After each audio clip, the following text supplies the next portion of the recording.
This is KCR, the sound of state. Just take a nice breath in. Exhale that breath.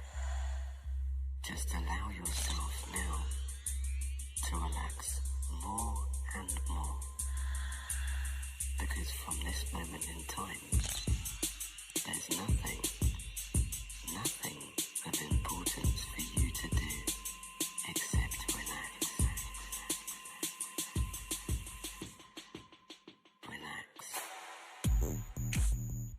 Hey humans, welcome to Scarlett Show, Season 4, Episode 5. I mean, I'm trying to relax, but we literally just walked 5 miles to get here. I'm your host, Scarlett Santa Maria, providing a space for self-expression for San Diego's electronic music artists. And this week, I only went out on Saturday. So first, I went to Ascension at Cava Lounge for a night of dark, underground dance music ranging from industrial, dark wave, post-punk, and more. It was an all-female lineup featuring my friend Robin Ross of Club Sabbath, Lady Noir, and Carrie. The ladies absolutely killed it, and I just love the goth vibes and the red and black aesthetic on the bar. So if you wear all black, you're already automatically attractive, just saying. And after Cava, I headed to Spin to Love Live's first techno event featuring Chris Liebing, Anja Schneider, and let me tell y'all, the place was packed. I didn't really know what to expect, but it was definitely a fun party, and the dark techno was feeding my soul. And I appreciate high quality music. And speaking of high quality, I have a guest right now, right here, one of the most quality techno people in San Diego. Or you know what? Now you're in LA, so in the whole Southern California. How about that? Yeah, you happy with that? I'm pretty happy with that, yeah. Okay, you're just gonna have to get close to the mic. All right, fine. And I can't hear you. Nope, not yet. Okay. How about now? Check. Oh, okay. How about you go for mic 4? Yeah, there you What's go. up over here? Hey, there you go. Okay. Okay. And Roots one too. yeah, and his name is Britton. Welcome to the show. Thanks for having me. Yeah, of course. Thank you for coming and for making a space in your busy schedule. That means a lot. How are you feeling tonight? Did you do anything fun last weekend? I know you played at an event, right? Yeah. I played up in LA at this event called Panic, and it's kind of been a collaboration between this guy Linus and the Terrachroma crew that's out there in LA, who I work a lot with, and we brought out Mr. C, and I was able to close out after him, and yeah, it was great. It was a little hot in the warehouse, but that's always a factor. Yeah, it looked really cool. Like I saw the pictures that you posted of the venue, and it looked really intricate. Yeah, it was really cool. It has a lot of potential. Since it was the first time throwing an event there, you always run into certain spaces not being big enough for a sound system or, weird angles and stuff. But for the most part, it worked out really well. That's great. I'm happy you had a great time. So I want to know about your DJing journey. What was your very first gig? My first gig would probably be at UCSD's Sun God Festival. Oh, wow. It was a competition, like DJ battles and that sort of thing, and somehow ended up getting to open up for like Porter Robinson and a few other really big acts, and that was like the first kind of experience of playing on a big stage in front of a lot of people. So I kind of got the bug then. I was like, I need to get back there.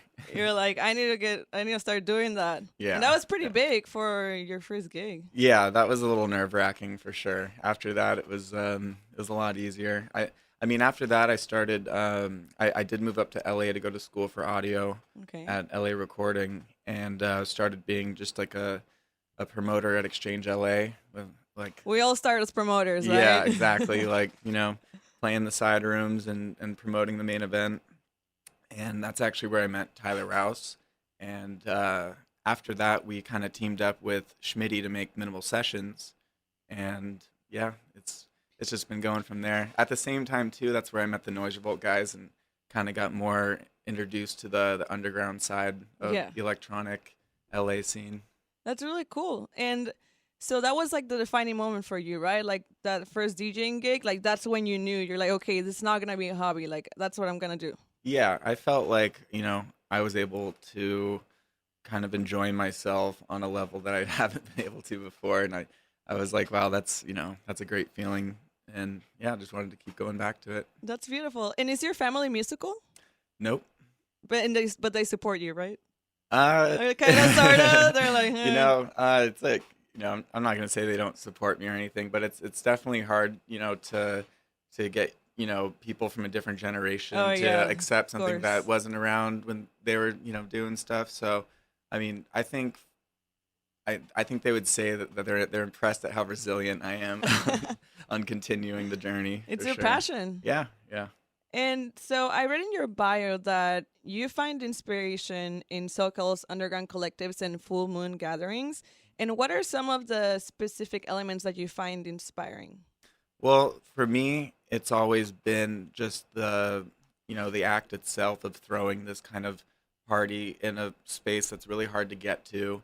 And, once you get there, there's not a whole lot of production going on. It's really mostly just about the music. And, especially when it's a full moon out in the desert, you have enough light out there. That's so cool. I've never experienced those events. Yeah, there's definitely like this, like a kind of like a vibe about it that's like kind of like alluring and mysterious. And Yeah, that sounds beautiful. yeah, a lot of people like, hold it really sacred, and it's really cool to see people take something and be so passionate about it, and then, going to go perform there, you get to experience people like actually appreciating And it. you feed off their energies. Yeah, absolutely. And to be accepted by that kind of community that seems to only really like a, very high quality standard of music and stuff, it feels really good. That's awesome. I'm happy for you.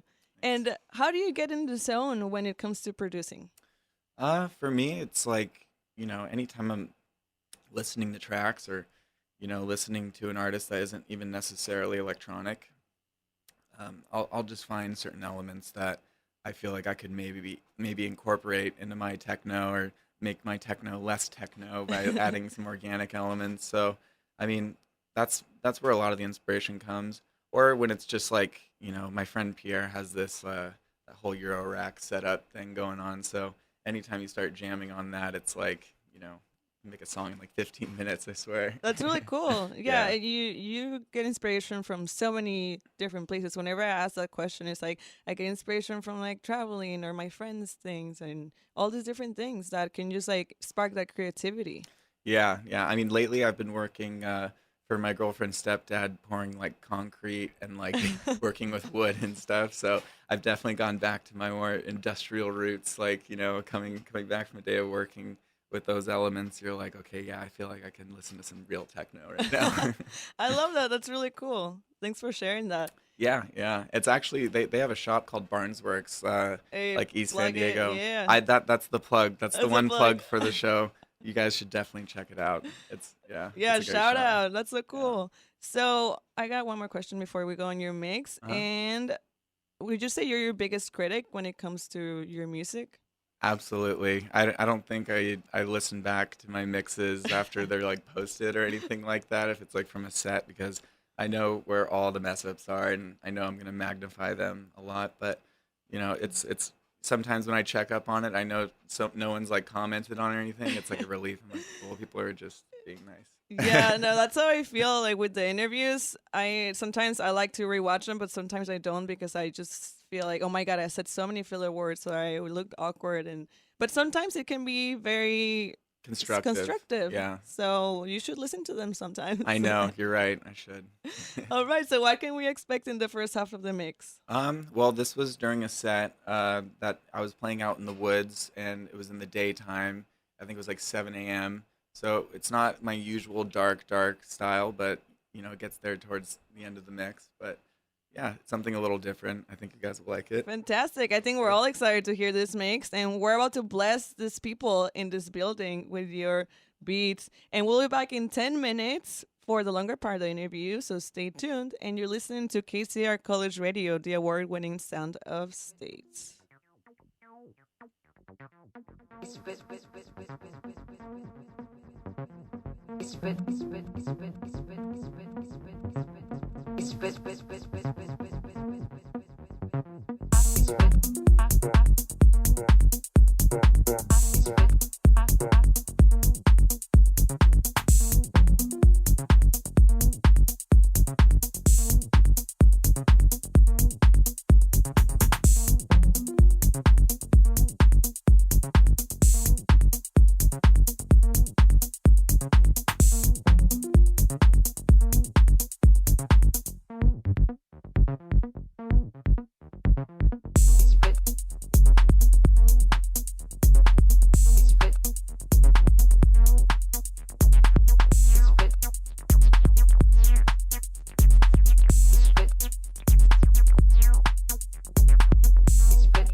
Hey, what's up, party people?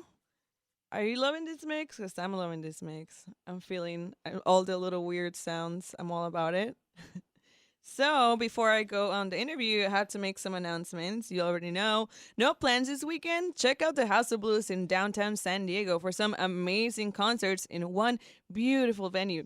Make sure to check out our giveaways on KCRLive.com for a chance to win tickets to concerts throughout the semester, and stop by Music at the Mesa from 12 to 1 on Thursdays for more giveaway opportunities.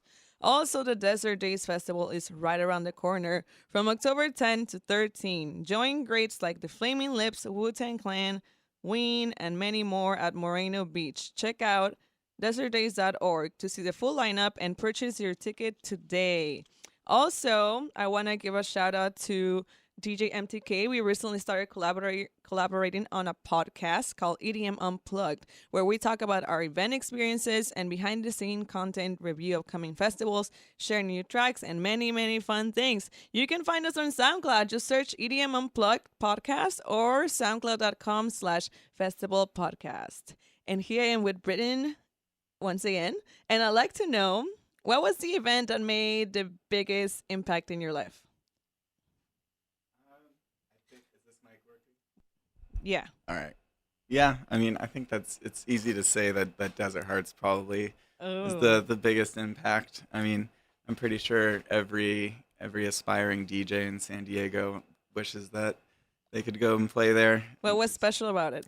Well, I just think the fact that it's such a large group of your closest friends, and it's put on like, you know, really well, huge production, you know, great music, and they've built this kind of crowd which has also kind of become, you know, part of your family, and then they get to go and see you, you know, perform. It was it's pretty surreal. Yeah, I bet. That is beautiful.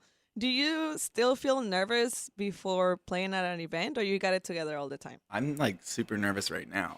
I get nervous before everything, and everyone that knows me knows I'm nervous all the time. But yeah, there's no getting around that. Well, that means that it gets you excited too. Absolutely. That's like that nervousness, because I still get nervous before I go on the show. I feel like the first sentence always comes out all shaky when I do my intro, because I just like that adrenaline rush. Yeah. So it all means that you're excited for like, me. yeah, the first 15 minutes of me mixing, you might as well not even listen, because just turn around and then come back. yeah, it tightens up later, I swear. Cool. So, what's something that you learned since you started out as a DJ? I guess it's kind of like a really it's really helpful advice, but it kind of sucks. But it's like, you know, don't trust, you know, everyone that kind of comes through and gives you all these lofty ideas, and, you know, tries to kind of steer you in a certain direction. You should always just try and do your own thing, and it's worked out for me the best, I think. It's been nice to kind of have no expectations and just kind of do my own thing. Yeah, and that's true, especially in the industry. Sometimes it can be a little bit superficial. Some people can be fake, and like, how can you like tell who's real and who's not? Like, what do you do? I mean, in LA, it's pretty hard. It is pretty hard. But, I mean, you come across people that, you know, I feel like they'll prove to you why they think that their advice is going to be beneficial to you. But, I mean, for the most part, you have to go with your gut, and that's the main one. Go with your gut. Yeah. I mean, the first couple years of me living in LA, I was pretty much exploited. Like, you know, just doing shows, you know, in the hopes of like networking to get another show, and all I was really doing was hurting the whole industry as a whole, because if you're if you're, you know, getting these DJs to play for free, it's like, you know, you're kind of ruining the jobs for the other DJs that rely on like those couple $100, you know. So if everyone kind of just stops playing for free, I think we can make it a sustainable income. No, hopefully. yeah, I agree. Like, you guys have to like work together, stand for your rights, and because then they feel replaceable. You know, DJs just feel replaceable. Yeah, and I mean, I try to make myself indispensable with different ways, and like, you know, one way people do that is making their own music, and, you know, or creating their own party or record label and kind of bringing something different. And I think it's really important to be always contributing to like the community in order to get something back. And it doesn't always have to be like throwing an event just to like book yourself or Yeah. something like that. But doing a radio show or something like that and being creative, I think it's important. Yeah, I agree. And what do you think makes you stand out from other producers or DJs in general? I just think that I've tried my best to learn every aspect of the industry from like the bottom level, as far up as I can possibly go, and have respect for all of it. And I've had a lot of really bad experiences reaching out to artists that I look up to and having them just like block me or something or completely ignore me. And I just remember at that point, I was like, if I'm ever in a position where someone's coming up to me to show appreciation, it's like I'll never make them feel like that. And so it's like, Yeah, it's like staying humble, right? yeah, it is. And it's also like, not completely killing their dreams either, because the worst thing you can do is make someone feel bad about something they're excited about. And if that's you, and then you're telling them like, go away, it's it's not the best thing ever. So I try to like, not be that person. And I also tried to, I don't know, eliminate the competition aspect of the San Diego scene. I feel like if everyone works together, it'll just kind of go a lot smoother. Yeah, that's a dream for a lot of people here. Yeah. So, what are some of the challenges that you faced in your journey so far? Um, I mean, it was definitely really tough when I was doing more of the sound, like, providing sound systems and stuff like that, and trying to balance making music. And then the Astral Audio thing kind of had a falling out. It's still going as a company, so if you still need gear for rent, go ahead and hit up Adam. But I'm actually no longer a part of that, and so it was kind of a hit. And then moving back down to San Diego, the cost of living here is definitely not cheap. So I was lucky enough to move in with my girlfriend's parents in East Downtown, and since then it's been awesome. Though It's been, great that you yeah. kind of turned your life around a bit. I'm on the come up now. That's great. And I just want to say thank you for sharing and being vulnerable, feeling comfortable enough, because like that's the whole point of this show, for everyone in the industry, in the community, to know that we're all dealing with our own different struggles, right? No, it's not perfect for sure, and I'm I sure mean, people look up to you. I hope so, but I hope they don't see the negative side of things. It's definitely hard, but I mean, it's worth it in the end. Like there's some great things that I get out of this that I can't really get out in anything else. So as long as I can work these random side jobs and sustain the failing music career, I'll be super happy. That's great. Like I said, it is a passion. It's a labor of love, and I completely understand. So I like to shift my focus on your involvement with Noise Revolt Records. Mhm. What is your role like there? So I actually am not involved with them Oh, anymore. okay. But Because that's okay. I saw you on your Facebook page that you were managing the Yeah. page, so that's why I brought it up. Yeah, so I met Jesta, Dylan, and Rascal in LA, and we all kind of got together, and we, were throwing parties, and we ended up getting a warehouse, and we had that for a couple years, and then we had the record label. It was going really well. There was just some unforeseen things that happened that kind of just broke us all up, and it's really sad because I love those guys. Jesta is still holding on strong though, and we're actually doing a Warriors party. It's a Nice. Warriors themed party with all the different collectives, but I'm actually I'm actually going to be joining Terra Chroma this time. Oh, really? So yeah, I think I might be battling out with someone on Noise Revolt, so it should be really Ooh. interesting. Are you gonna dress up? Is it like a costume party? Yeah, we all dress up in our like Warriors themed jackets and stuff like that, and go that extra level for sure. That's cool. I can totally visualize it because you have that look, like the warrior look. Oh yeah. There's no way they weren't gonna have me. That's really cool. So I want to know, what is it that keeps you motivated to continue on this path despite all the challenges?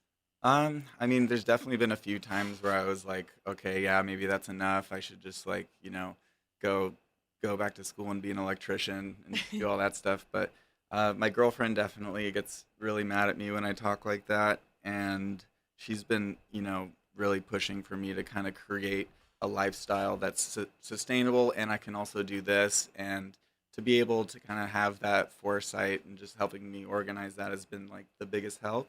Um, and yeah, I mean, just like performing for me, even though get really nervous before it, it's still like one of my favorite things to do. And how do you handle the nerves?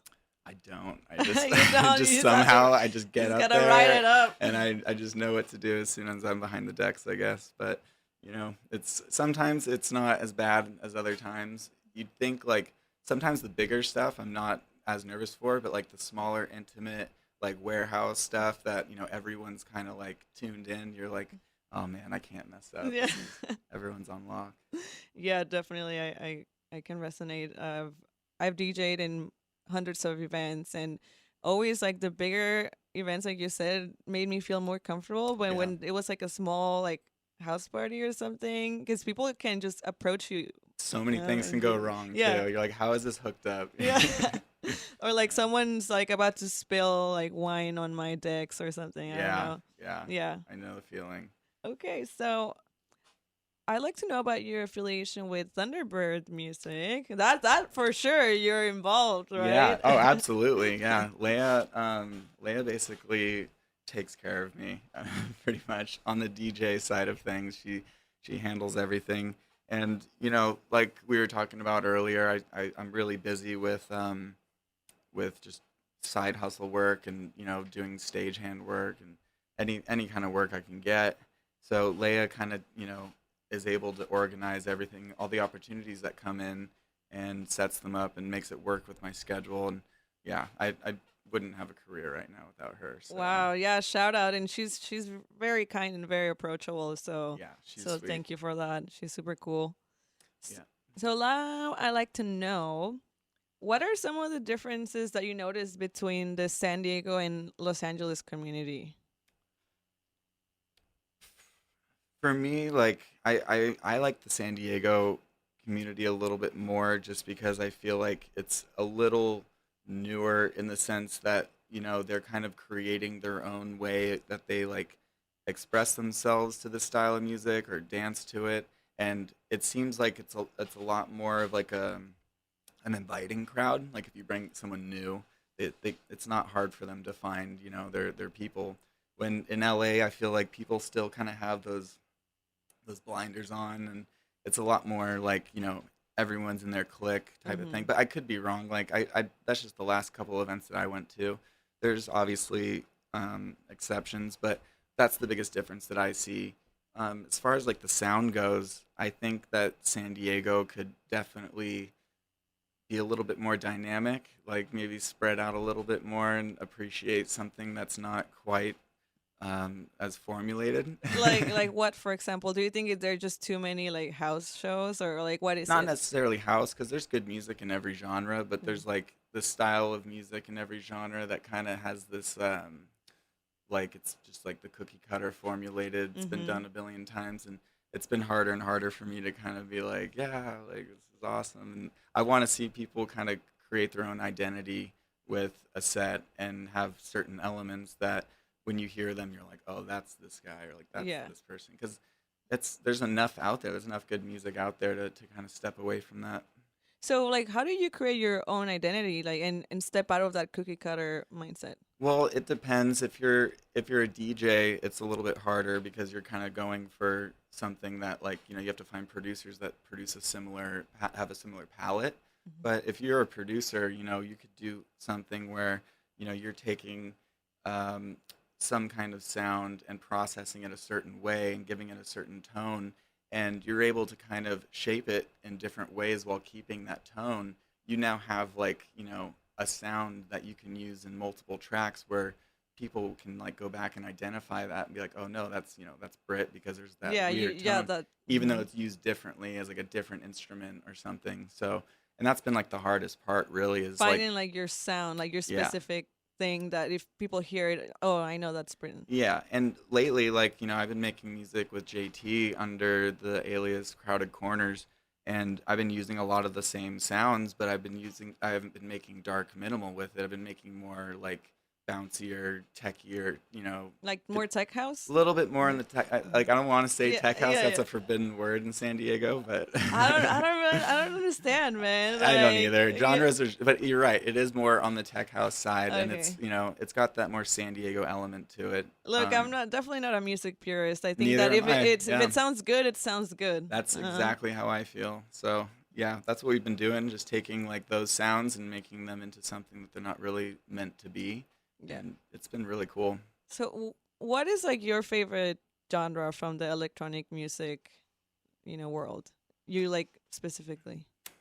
I mean, minimal techno is Okay. probably going to be like it's such a broad genre right now though, because there's like a couple different types of minimal techno, but I like that really bouncy, like almost like it's like that going to the circus like type of techno. like that. It's bounce, sounds like things are just shooting Circus off and techno. yeah, it's silly, but it's not too cheesy, Yeah. it's silly, but it's like well produced, so it's it's not too cheesy. Okay. Well, that's good to know. I'm definitely more of like a really dark, like you can hear the bass like. Yeah. Yeah. That's my stuff. But And I love that too. It's just the time and place for it is always important. And yeah, more Yeah. often than not, I'm trying to find those bouncy, quirky tracks. that's really cool. So I would like to know your opinion on San Diego's electronic music scene, like something maybe that's good and that needs improvement. And then you already kind of talked about the sound, Yeah. but I don't know if there's any more input that you want to Well, share. I think, as much as I love Kava Lounge and Spin, I think that if, there was another venue Yes. that was kind of more on their level and like kind of with their understanding of like how we throw events and stuff, because like if you go and try to go to Bang Bang to throw an event, they're gonna laugh at you. It just doesn't, we're not really on that level. But Kava Lounge has been so great providing a platform for people to throw events. It's but it's just like we need something different. Yes, We need like I a change agree. of scenery. I agree. I yeah, it just sucks with like the liquor license and like that whole thing in San Diego is really dicey. But that's probably the only thing I'd really improve on. And then once they got the venue, having me install it would be Yeah, shout out. Yeah, you know who to hit up. Britton Yeah. right here. I'll take care of that venue. That's cool. And I completely agree because I feel like there's only three places that you can go to hear this underground sound. There's like Spin, Kava, and Blonde. Yeah, And I think I've been there probably like 100 times. I know, and I love both places. Yeah, I love them It's too. nothing against them. I think it would actually be better for them if there was another venue because it would just kind of help, like get people to come down from other places. No, yeah, I completely agree. So thank you for that input. Now we're gonna go with the human experience section where I will be asking you questions that will give us an idea of how you look at life and yourself. So, Oh gosh. oh no, oh, okay. So number one, what three words best describe you? Um, I motivated. Um, I'll help you. You said resilient earlier. yeah, resilient. One more. Jeez, oh my God. Um, Something that pops in your mind. precise. Okay. All right. We'll take it. So when negative thoughts arise, how do you deal with them? When what? Negative thoughts arise. Like, how do you deal with them? I mean, it's kind of, it's like I actually used to kind of go through this a lot, like about a year ago, and every single time like those thoughts would come into my head, I would kind of try and do the exact opposite. Like if I ever felt like, oh, like I'm too tired to get up and go do something, I'd be like, okay, I have to go do that right now because I had that thought. Like I have to You like just battled it. yeah, and straight so on. now it's like whenever I get like a negative thought, I feel like I have to do something to kind of counteract it and prove that like that thought has no power, I guess, in Yeah. a weird way. No, yeah. It kind of helped me out. I don't know. No, but that's good. Everyone has their own mechanisms. For me, Yeah. I would say I try to like not think about it so much or like write down what's bothering me, and then when you see it like on paper, you're like, it's not such a big deal. Right, yeah. And it is that it's the same exercise of just like shrinking your problems. Yeah. Cool. Well, I like that. How do you recharge or replenish your energy? I guess sleep is the only thing that I don't get enough of, but every time I get it, it seems to help a lot. Yeah, can you nap? I can never nap. I can literally fall asleep at the drop of a hat. Yeah. That's what will like working in production in the warehouse scene will do for you. All right. So when was the last time you got out of your comfort zone? Right now coming to do this interview. That's why JT is here to hold my hand. Hey, shout out to JT. He's just hanging out in the corner. What does he do? Tell me.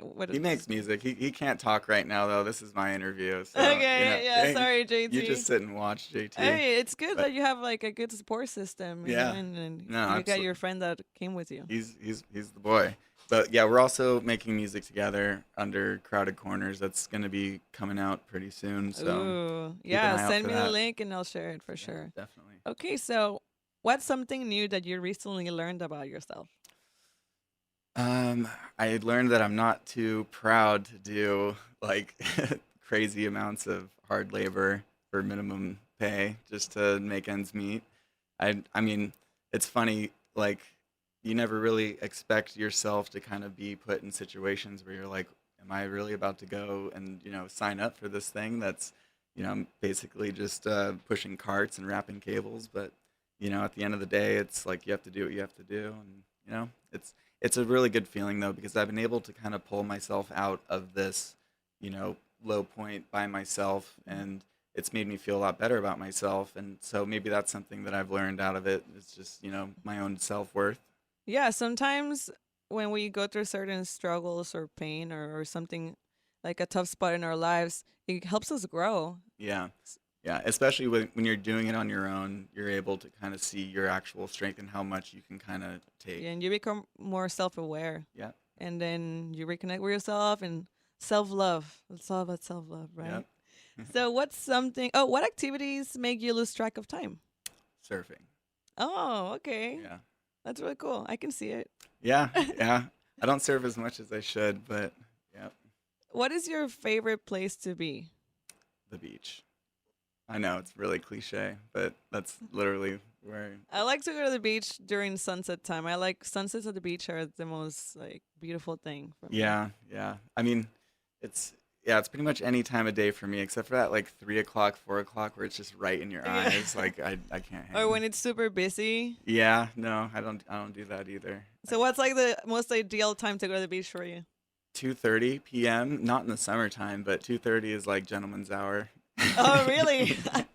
No, because you go like there's certain places like especially in like North County where you go by like the bluffs and stuff, and there's just no one ever there, and that's I'm down to go surf mediocre waves instead of dealing with like 50 people at like one perfect wave. Yeah, that's cool. You can just like take some time to meditate Exactly. and chill. It is more of a meditative thing at this point for sure. Nice. No, I agree. Sometimes I can't handle being around so many people around me. I need to Yeah. just like isolate myself and just think. Yeah. So if you had to teach something, what would you teach? Probably audio.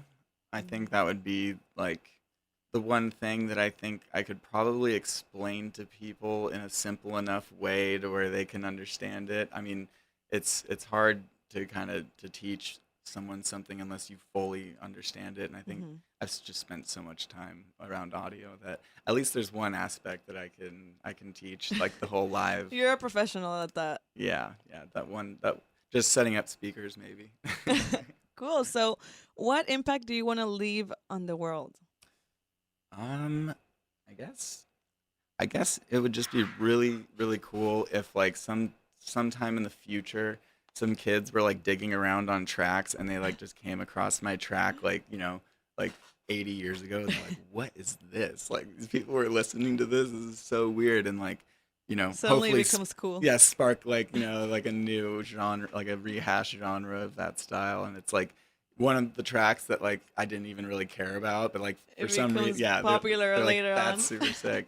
If that happened, like that would be all time. Cool. You'll be watching from From my from- spaceship. Yeah, like hey, it made it happen. Yeah.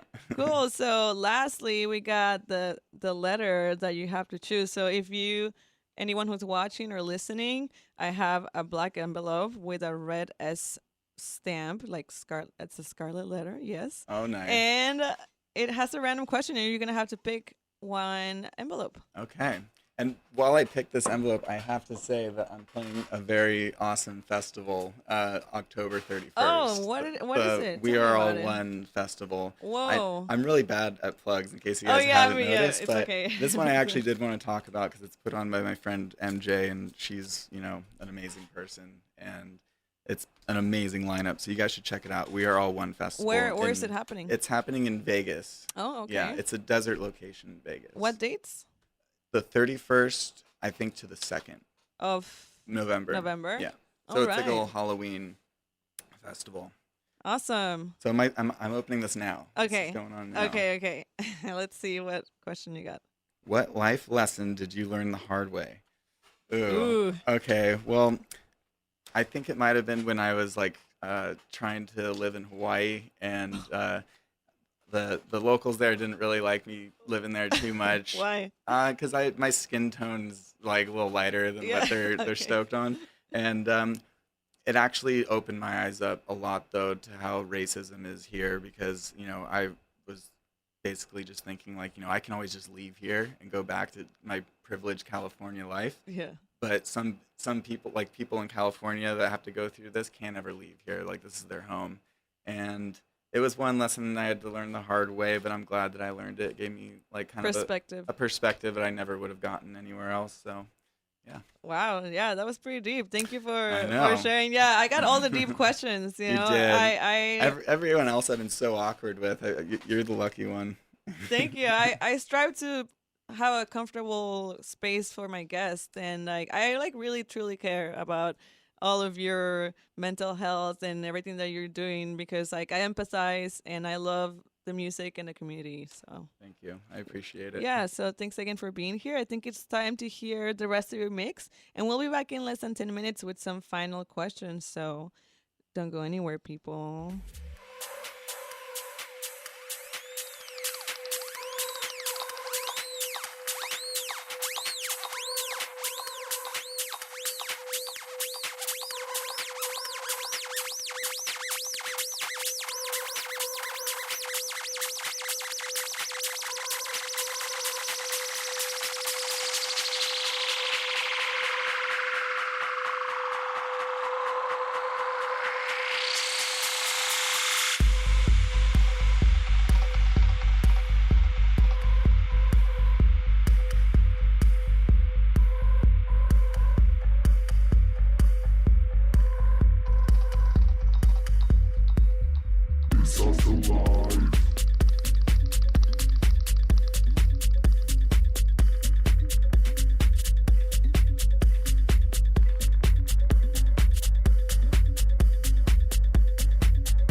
Be aware of what you're doing.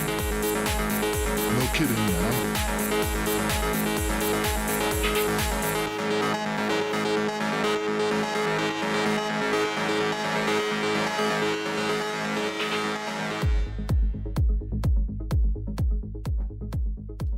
Oh yeah, this is good.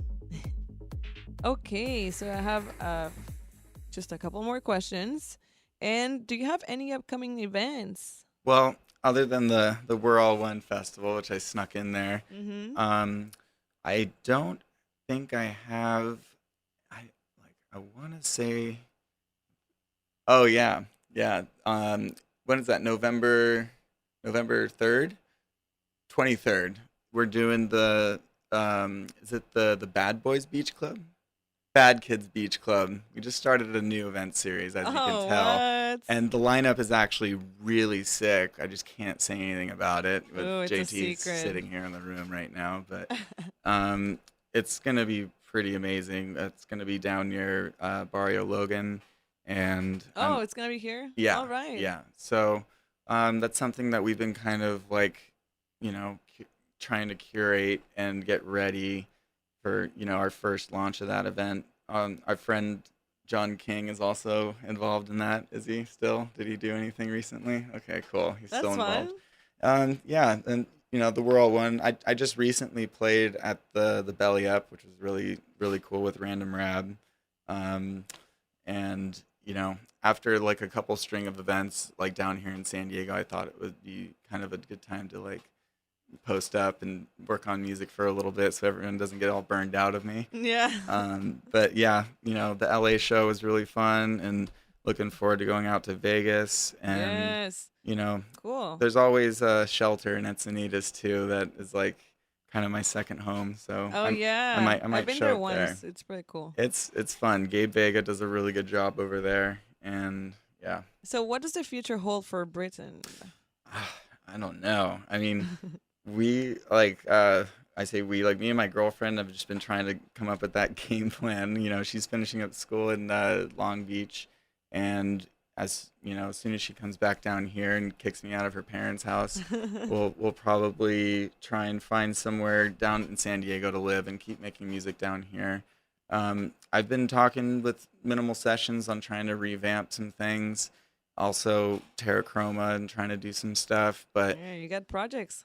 it's all just like in the starting points right now. The biggest focus has been the music. I mean, really, I've only been kind of releasing remixes for like this past year because I've just been trying to hone in on my original production. Like, doing remixes, you're working with elements and parts of the songs that are already kind of developed and full. And this way I'm able to kind of still work in my headphones and, like get something out. Mm-hmm. But, working on original stuff, you kind of need the full production, like the full studio. And in my opinion, you do. And moving around a lot has not helped that at all. I bet. Yeah. So, really quickly, any last shout outs or anything that you'd like your fans to know before we go?